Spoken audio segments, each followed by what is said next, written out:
نحمدہ ونصلی علی رسولہ الکریم۔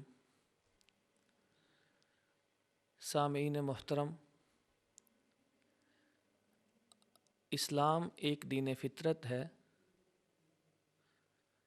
اور انسانی فطرت میں صفائی سے محبت اور نجاست سے نفرت شامل ہے۔ اسی لیے اسلام نے صفائی اور طہارت کو بڑی اہمیت دی ہے اور مسلمانوں کو ہمیشہ پاک صاف رہنے کا حکم دیا ہے اور خاص طور پہ عبادت کے لیے طہارت کو شرط قرار دیا ہے۔ جو شخص بھی عبادت کے لیے طہارت کا اہتمام نہیں کرتا، اللہ رب العزت اس کی کوئی عبادت بھی قبول نہیں کرتا ہے۔ نبی اکرم صلی اللہ علیہ وسلم پر ابتدائی وحی کے اندر یہ بھی حکم شامل تھا، وَثِيَابَكَ فَطَهِّرْ وَالرُّجْزَ فَاهْجُرْ، کہ آپ لباس کی صفائی کا اہتمام کریں اور ہر قسم کی ناپاکی اور نجاست سے اپنے آپ کو دور رکھیں۔ اسلام سے قبل لوگوں کے ہاں معاشرے میں صفائی اور طہارت کا کوئی خاص اہتمام نہیں ہوتا تھا۔ اسلام نے اپنے ماننے والوں کو طہارت کی بڑی تاکید کی اور ان کو لباس، اپنا بدن اور جس جگہ بھی وہ بیٹھیں یا رہیں، ہر چیز میں طہارت کا خاص خیال رکھنے کی بڑی ترغیب دی ہے۔ ایک مرتبہ حضرت سلمان فارسی رضی اللہ تعالی عنہ گزر رہے تھے۔ ان کو دیکھ کر ایک کافر نے کہا کہ سلمان، انی ارا صاحبکم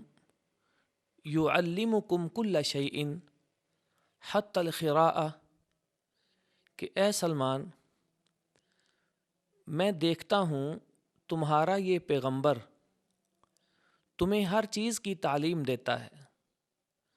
حتیٰ کہ تمہیں یہ بھی بتاتا ہے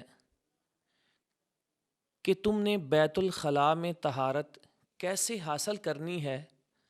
اور اپنے آپ کو پاک کیسے رکھنا ہے۔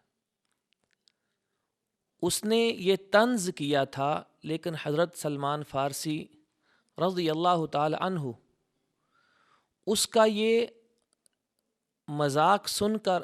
گھبرائے نہیں اور نہ شرمندہ ہوئے، بلکہ آگے سے فخریہ طور پر کہنے لگے کہ ہاں، ہمارے پیغمبر علیہ السلام کی یہ تعلیم ہے کہ تم نے طہارت کا خاص اہتمام کرنا ہے اور بیت الخلاء کے اندر اس طریقے سے اپنے آپ کو پاک رکھنا ہے۔ ناظرین کرام، ان باتوں سے معلوم ہوتا ہے کہ ایک مسلمان اللہ اور اس کے پیغمبر کی طرف سے بھی طہارت کا پابند ہے اور خاص طور پہ عبادت کے لیے طہارت کی یہ اہمیت ہے کہ اگر ہم اس کا اہتمام نہیں کرتے ہیں تو ہماری عبادت ہی اللہ قبول نہیں فرماتے۔ نبی اکرم صلی اللہ علیہ وسلم کا ارشاد گرامی ہے، الطہور شطر الایمان، کہ صفائی ایمان کا آدھا حصہ ہے۔ آپ اس فرمان رسول کو توجہ سے دیکھیے کہ ہمارے ایمان کے اندر بڑے ہی احکام اور ضروری مسائل ہیں، لیکن آپ نے طہارت اور صفائی کو نصف ایمان قرار دیا ہے۔ اس میں ایک تو دل کی طہارت بھی شامل ہے کہ ہم نے اپنے دل کو شرک سے، حسد، کینہ، بغض اور دل کی تمام بیماریوں سے پاک رکھنا ہے، لیکن اس کے ساتھ ہی اس میں جسم کی، لباس اور جگہ کی طہارت بھی شامل ہے کہ ہم نے ان کو بھی ہمیشہ پاک اور صاف رکھنا ہے۔ جناب نبی اکرم صلی اللہ علیہ وسلم ارشاد فرماتے ہیں کہ ایک شخص کسی راستے سے گزر رہا تھا، اس نے دیکھا راستے میں ایک کانٹے دار جاڑی پڑی ہے۔ اس نے یہ سوچا کہ شاید میں یہ جاڑی اٹھا دوں اور راستہ صاف کر دوں تو اللہ مجھے اس کے بدلے معاف کر دے اور مجھے مغفرت حاصل ہو جائے۔ اس نے جب وہ کانٹے دار جاڑی اٹھا کر پھینک دی تو رسول اللہ صلی اللہ علیہ وسلم فرماتے ہیں اللہ نے اس کے گناہوں کو معاف کر دیا اور اس کو جنت میں داخل کر دیا۔ سامعین محترم، اس سے آپ اندازہ لگا سکتے ہیں کہ اسلام نے اپنے ماننے والوں کو کس قدر طہارت کے اہتمام کا حکم دیا ہے، اس کی ترغیب دی ہے اور اس کی فضیلت سے آگاہ کیا ہے۔ ہمارا اصل موضوع یہ ہے کہ ہماری عبادت کے لیے طہارت کیسی ہونی چاہیے اور ہمیں طہارت حاصل کرنے میں کون سی شریعت کی تعلیمات کو ملحوظ خاطر رکھنا چاہیے۔ عموماً ہمارے یہاں لوگ وضو کرتے ہیں تو اس میں کئی غلطیوں کا ارتکاب کرتے ہیں۔ لوگوں کے یہاں غسل کے مسائل معلوم نہیں ہوتے کہ ہم نے غسل میں شریعت کی کون کون سی تعلیمات اور ہدایات کو مد نظر رکھنا ہے، جس کا نتیجہ یہ ہوتا ہے کہ وضو